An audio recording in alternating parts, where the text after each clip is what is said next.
આપણે ચોથું, પાંચમું, છઠ્ઠું ને સાતમું એવી રીતના 4 ચેપ્ટર છે એ કમ્પ્લીટ થઈ ગયા છે. આજે આપણે થર્ડ વન ચેપ્ટર છે એ સ્ટાર્ટ કરશું. Corrosion of metal and it prevention, મતલબ કે કાટ ખાઈ જવાની જે મેથડ હોય છે એ, અને એને રિગાર્ડિંગ એનું પ્રિવેન્શન મતલબ કાટ ખાવાની પ્રોસિજર આપણે ઓછી કઈ રીતે કરવી, કેર કઈ રીતે રાખવી, એને રિગાર્ડિંગ છે આપણો આ ચેપ્ટર.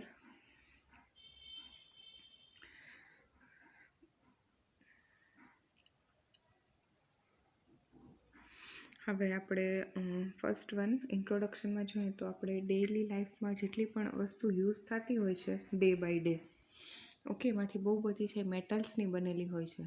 ઓકે, અને મેટલ્સમાં એ પર્ટિક્યુલર અમુક વસ્તુ છે તો એ આયર્નની મતલબ લોખંડની બનેલી હશે, અમુક છે સ્ટીલની હશે, બ્રાસની હશે, કોપરની હશે, મતલબ all are different kind of metals. અમુકમાં પ્યોર મેટલનો યુઝ થયો હશે અને અમુકમાં 2 to 3 different kinds of metal છે એનું કોમ્બિનેશન થયું હશે, અને એના પછી એક સારી એવી મેટલ છે એનું ફોર્મેશન થયું હશે. ઓકે, એને આપણે એલોય કહીએ છીએ.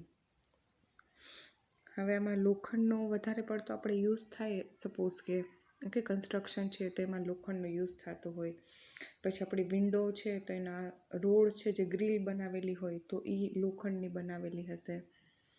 ઓકે, સેફ્ટી ડોર બનાવેલું હશે તો એ ઘણા લોખંડનું બનાવેલું હશે, મેઇન ગેટ હશે તો એ લોખંડનો હશે, એઝ વેલ એઝ ફાર્મિંગમાં પણ એટલો જ લોખંડનો યુઝ થાય છે.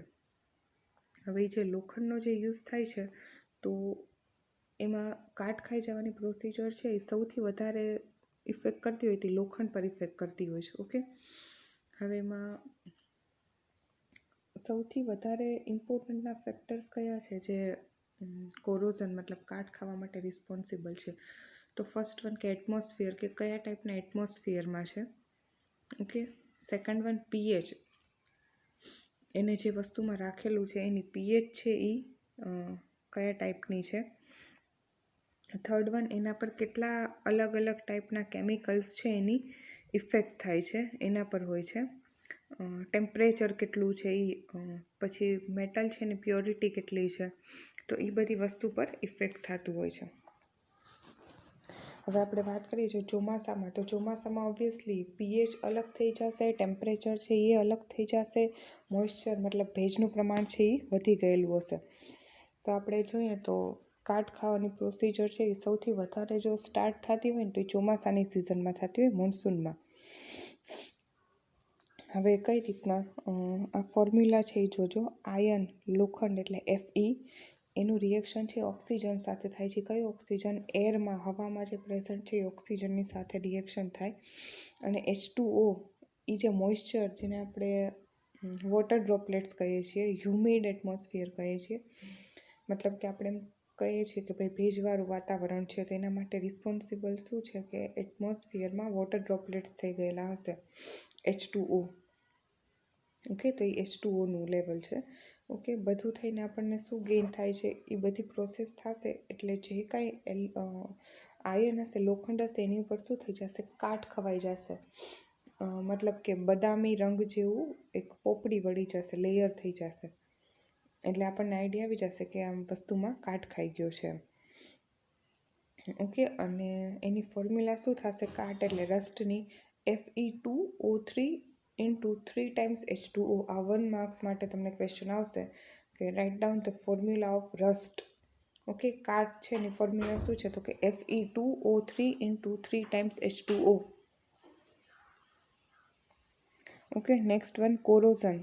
કોરોઝનનો મતલબને ત્યાંથી જોઈએ. કોરોઝન મતલબ કે આપણે જે કાંઈ કીધું છે કાટ ખાવાની પ્રોસેસ છે એને આપણે કોરોઝન કહીશું. ઓકે, અને આના માટે મેઇન રિસ્પોન્સિબલ છે આપણે કીધું એટમોસ્ફિયર, કે એની સરાઉન્ડિંગનું, એટલે આજુબાજુના વાતાવરણની અસરથી ધાતુને શું થઈ જાય છે? નાશ થતી જાય, ધીરે ધીરે એનું ડિગ્રેડેશન થતું હોય. ઓકે, એને કહેવાશે કોરોઝન. અને આ જે કાંઈ પ્રોસેસ છે એ મેઇનલી અવેલેબલ હોય છે જ્યારે બી પ્રેઝન્સ ઓફ ઓક્સિજન હોય, એટલા માટે આને ઓક્સિડેશન પ્રોસેસ એમ કહે છે. વિધાઉટ ઓક્સિડેશન કોરોઝનની પ્રોસેસ પોસિબલ જ નથી. તમે ફોર્મ્યુલામાં પણ જો આયર્ન લીધેલું છે એની સાથે 3 times ઓક્સિજન લીધેલા છે, એરના ઓક્સિજન પ્લસ એટમોસ્ફિયરમાંથી આવ્યા એ વોટર ડ્રોપલેટ્સ. ઓકે, એટલે ધાતુ જે કાંઈ મતલબ મેટલ છે એ ઓક્સિડેશનથી શું બનાવે છે? ધાતુના ઓક્સાઇડ. એના પરથી ધાતુના ઓક્સાઇડ મતલબ ધાતુ મતલબ મેટલ એટલે કે Fe, એનો ઓક્સાઇડ મતલબ Fe2O3. ઓકે, જેને શું કહે છે? રસ્ટ કહે છે. આમ ક્ષારણ એ શું છે? ધાતુના ઓક્સિડેશનની પ્રોસેસ છે. હવે ઓક્સિડેશન રિડક્શન પ્રોસેસને આપણે થોડું ડિટેલમાં જોઈએ. Magnesium also one kind of metal in presence of oxygen, so formation of 2MgO magnesium oxide. Next one, magnesium લીધેલું છે એ કરે છે 2 ઇલેક્ટ્રોન લૂઝ. જ્યારે બી ઇલેક્ટ્રોન લૂઝ થશે તો મેગ્નેશિયમ ઇટસેલ્ફ પોઝિટિવ આવશે. Okay, I think I lost my electron steel I think positive. Okay, A formula યાદ રાખવાનું. એટલે Mg છે તેમાંથી શું થયું? Mg+2 એન્ડ 2 ઇલેક્ટ્રોન્સ છે એ રિમૂવ થયા, તો એને કહેવાશે ઓક્સિડેશન. હવે એ જે 2 ઇલેક્ટ્રોન્સ રિમૂવ થયા, ઓકે, એ શું કરશે? ઓક્સિજનની સાથે રિએક્ટ કરશે, હવામાંના ઓક્સિજન સાથે રિએક્ટ કરશે. એટલે ઓક્સિજન એનાયન ફોર્મ થશે, એટલે ઓક્સિજન O-2, જેને કહેવાશે રિડક્શન.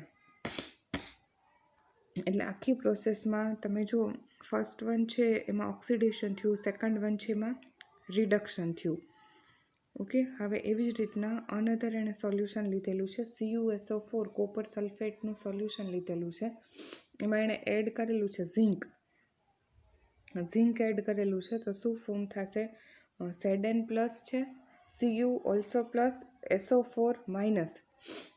ઓકે, Zn છે એ 2 ઇલેક્ટ્રોન લૂઝ કરશે, એટલે Znમાંથી થશે Zn+2 ઇલેક્ટ્રોન્સ.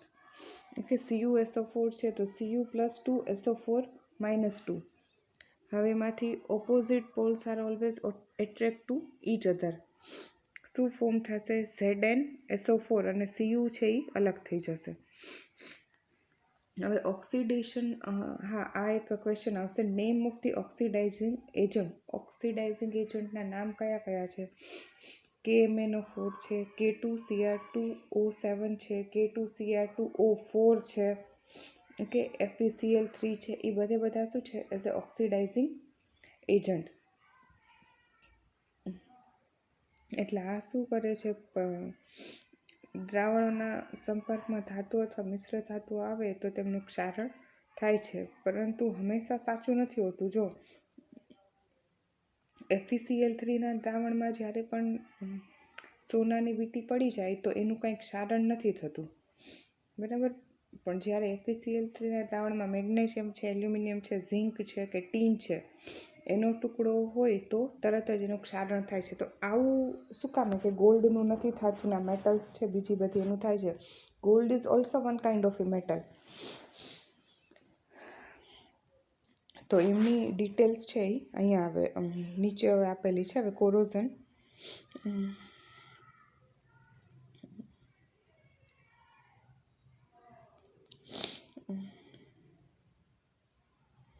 હવે આમાં જો ધાતુ મતલબ મેટલ અથવા મિક્સ મેટલ, જેને આપણે એલોયઝ ને પ્યોર ફોર્મને કહીએ છીએ, એટલે મેટલ અથવા મિશ્ર ધાતુ તત્વીય સ્વરૂપમાંથી બાહ્ય પરિબળો જે કીધા આઉટર સોર્સિસ છે રિસ્પોન્સિબલ છે એ. હવે રાસાયણિક અથવા વિદ્યુત રાસાયણિક પ્રક્રિયાથી ધાતુના વિનાશ થવાની પ્રક્રિયાને શું કહે છે? ધાત્વિક ક્ષારણ. પણ જો રાસાયણિક અથવા વિદ્યુત રાસાયણિક પ્રક્રિયા મતલબ ઇલેક્ટ્રોલિસિસ કે એ ટાઈપની પ્રોસેસ હોય, એનાથી જો મેટલનું કોરોઝન થયું હશે તો એને શું કહેવાશે? Metal corrosion. હવે એના એક્ઝામ્પલ છે, જો અહીંયા જોઈએ. ફર્સ્ટ વન છે મેટલ કોરોઝન, એટલે મેટલનું ઓક્સિડેશન થશે અને ઓક્સિડેશન નંબરમાં ઇન્ક્રીઝ થશે. કઈ રીતના? Fe છે મેટલ, એનું શું થશે? ક્ષારણ થશે. તો જો Feમાંથી થયું Fe+2 અને +2 ઇલેક્ટ્રોન. ઓકે, હવે Fe+2 હતા, એમાંય હજી એક ઇલેક્ટ્રોન છે એ હજી એક ઇલેક્ટ્રોન રિમૂવ થયો. સો ટોટલ 3 ઇલેક્ટ્રોન રિમૂવ થયા, તો થશે Fe+3.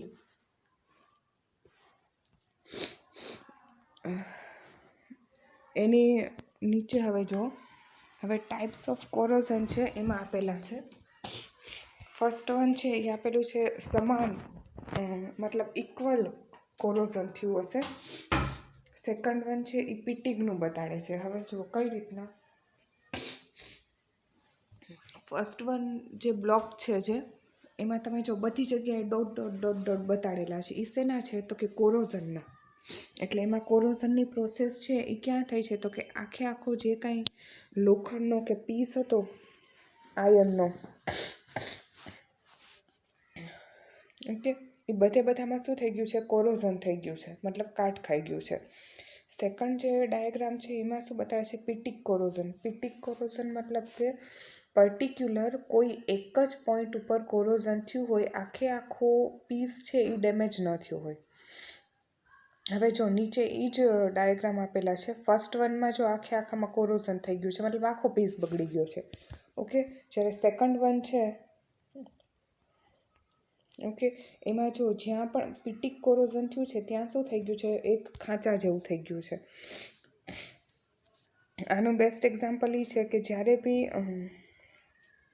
આમાં આગળ આપેલું જ છે જો મેટલ નું કોરોઝન છે બે રીતે પોસિબલ છે. યુનિફોર્મ મતલબ થ્રુ આઉટ મતલબ એક સરખી રીતે થયું હોય, અને સેકન્ડ વન છે એ પિટિક છે.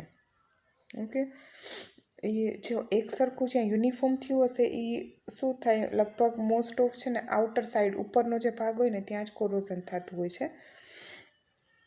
ઓકે, અને નાના ચોરસ જે ટુકડા હોય ને એમાં આ ટાઈપનું કોરોઝન થાય. હવે અમુક જગ્યાએ જ્યારે થાય ત્યારે ઊંડો ખાડો પડી જાય કે હોલ થઈ જાય એને પિટિક કોરોઝન કહેવાય. ફોર એક્ઝામ્પલ, જ્યારે બી પાણીની સપ્લાયવાળા વોટર ટેન્કવાળા પાણીનો ટેન્ક ભરીને જતા હોય, ઓકે, તો આપણે જોઈએ તો અમુક જગ્યાએથી એનું પાણી છે ને લીક થતું હશે. ઓકે, આ જે લીક થતું હશે ને એ શું કામે, કારણ કે ત્યાં હોલ થઈ ગયા હશે, એટલે હોલમાંથી પાણી લીક થતું હશે. હોલ શું કામ થઈ ગયા હશે, કારણ કે એ જગ્યાએ કાટ ખાઈ ગયો હશે. ઓકે, કાટ ખાઈ ગયો હશે પછી પ્રોસિજર લોંગ ટર્મ સુધી એઝ ઇટ ઇઝ રહી હશે. પછી શું થઈ ગયું હોય, ત્યાં હોલ થઈ ગયું હોય, જેને આપણે કહીએ છીએ પિટિક કોરોઝન. ઓકે, અને એના લીધે શું થાય, વધારે ને વધારે વસ્તુ છે તમારી લીક થતી જાય. આ ટાઈપનું કોરોઝન હોય એને કહેવાય પિટિક કોરોઝન. ઓકે, એટલે બે ટાઈપના કોરોઝન હોય, એક હોય યુનિફોર્મ કોરોઝન, સેકન્ડ વન હોય પિટિક કોરોઝન. યુનિફોર્મ તો આખામાં થઈ જશે કોરોઝન. ઓકે, જેમ કે ગાડીનું પતરું હોય સડી ગયું છે, અધરવાઇઝ નીચેથી એન્જિનમાં કાટ ખાઈ ગયો છે તો એ આખું એન્જિન જ સડી ગયું હોય. ઓકે, જ્યારે આ પિટિક ટાઈપનું કોરોઝન છે તો એમાં શું થશે, પર્ટિક્યુલર કોઈ એક જગ્યાએ જ્યાં પોઈન્ટ હશે ત્યાં જ એનું સ્ટાર્ટ થયું હશે કોરોઝન. ઓકે, નેક્સ્ટ વન છે ટાઈપ્સ ઓફ કોરોઝન. હવે આ ડાયરેક્ટ કેમિકલ છે ને ઇલેક્ટ્રોકેમિકલ. આ થોડી લેન્થી મેથડ ને ગ્રાફ ને એ બધું છે ને ઇમ્પોર્ટન્ટના છે એટલે. ઓકે, એટલે એ આપણે નેક્સ્ટ લેક્ચરમાં રાખશું. અત્યારે આપણે અહીંયા સુધી રાખીએ. ઓકે.